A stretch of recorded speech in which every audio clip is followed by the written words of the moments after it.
नमस्कार दोस्तों, voice of Nainpur channel में आप सभी दर्शकों का स्वागत है। मैं मोहम्मद जमील कमर खबर जो सुनाने के लिए जा रहे हैं वो बिहार राज्य में बढ़ते अपराध और बढ़ते शराब तस्कर से संबंधित है।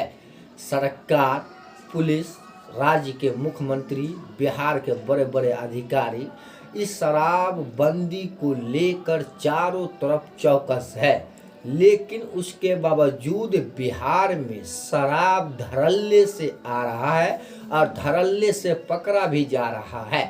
इसी तरह का एक नया मामला नेहरा ओपी का है, जहां एक भरी स्कॉर्पियो में शराब को पकड़ा गया है। अंदाजन बताया जाए तो लगभग 10 लाख से ऊपर का ये शराब था।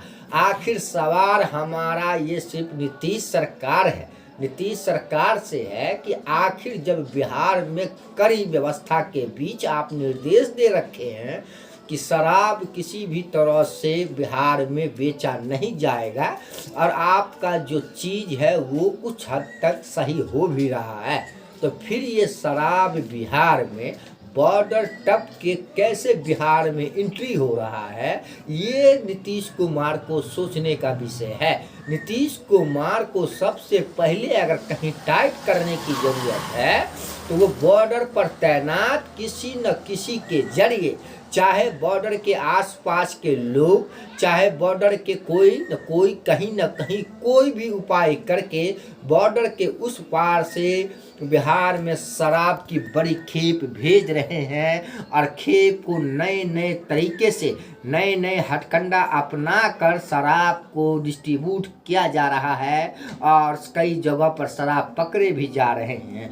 लेकिन इसमें अगर कोई विपक्ष पार्टी किसी नेता या मुख्यमंत्री पर आरोप लगा रहा है तो ये गलत है। नीतीश सरकार ने जो कदम उठाए है उसका चर्चा पूरे राज्य में है कि उन्होंने सबसे बेहतर फैसला लिया, लेकिन कहीं कमी आ रही है तो हमारी आपकी और जो जनप्रतिनिधि है उनकी भी कमी है। जनप्रतिनिधि को ये पता है कि कहाँ पर शराब बिक रहा है, कहाँ पर शराब बेचा जा रहा है, तो ये आप और जनप्रतिनिधि की जिम्मेदारी है कि वो सरकार को वहाँ तक खबर पहुँचाएं कि आपके क्षेत्र में शराब की तस्करी किया जा रहा है और शराब बेच रहा है। इसकी भी जिम्मेदारी उस जनप्रतिनिधि, पंचायत मुखिया, पंचायत सचिव, वार्ड सदस्य, वार्ड सचिव जो भी जुड़े हुए हैं पंचायत संबंधित, उन सभी को चाहिए कि सरकार को खबर करें। आपकी जानकारी गोपनीय रखी जाएगी। ये नीतीश सरकार का सबसे बड़ा फैसला है।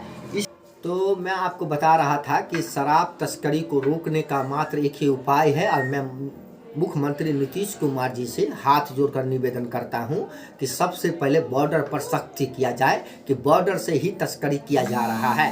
कोई न कोई ढड़खेल खेल के, नया ढड़खेल खेल के शराब को बिहार में एंट्री मिल रहा है और लोग इसे डिस्ट्रीब्यूट करके बेच रहे हैं। नहीं तो आप ये सोच लीजिए कि बिहार में इतनी बड़ी खेप, कहीं बेगूसराय, दरभंगा में, तो कहीं मनीगाछी क्षेत्र में, तो कहीं नेहरा ओपी में, कहीं कितना शराब पकड़ने का और शराब कहाँ से आ रहा है, ये जिम्मेदारी उन अफसर की भी है जो अफसर अपने आप को कहते हैं कि बिहार से, राज्य से शराब तस्करी को ख़त्म कर दिया गया है। अगर ख़त्म कर दिया गया है तो फिर इतना शराब मिल कहाँ से रहा है?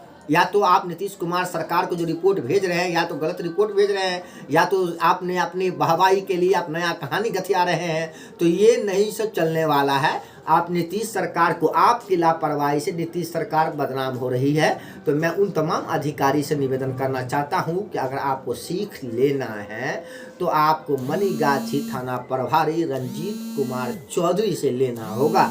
रंजीत कुमार चौधरी के मनीगाछी में आने के बाद शराब तस्करों की जो हालत हुई है, शराब पीने वाले की जो हालत हुई है, उनमें 99% कमी देखने को मिली है। मनीगाछी क्षेत्र में शराब तस्करी का लोग अपना दामन छुड़ाकर अब कुछ नए सिरे से शुरू कर रहे हैं। जब मनीगाछी थाना अध्यक्ष रंजीत कुमार चौधरी ऐसा काम लोगों के प्रति कर सकते हैं तो और क्षेत्र के थाना प्रभारी क्यों नहीं कर पा रहे हैं, ये सोचने वाली बात है।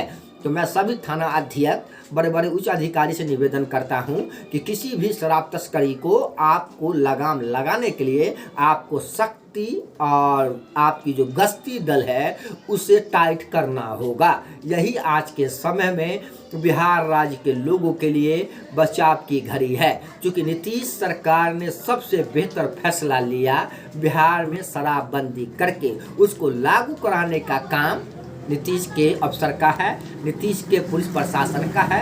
ये जिम्मेदारी उनकी है। तो मैं हाथ जोड़कर तमाम अफसरों से निवेदन करना चाहता हूं कि नीतीश कुमार को बदनाम नहीं करिए, आप अपनी ड्यूटी की जिम्मेदारी को समझिए, और अगर कहीं पर शराब तस्करी किया जा रहा है तो फौरन उसको गिरफ्तार करके उसे कम से कम कड़ी से कड़ी सजा दिलाने का हक और ताकत अपने कुवत में रखिए। यही है आपकी पहचान। धन्यवाद।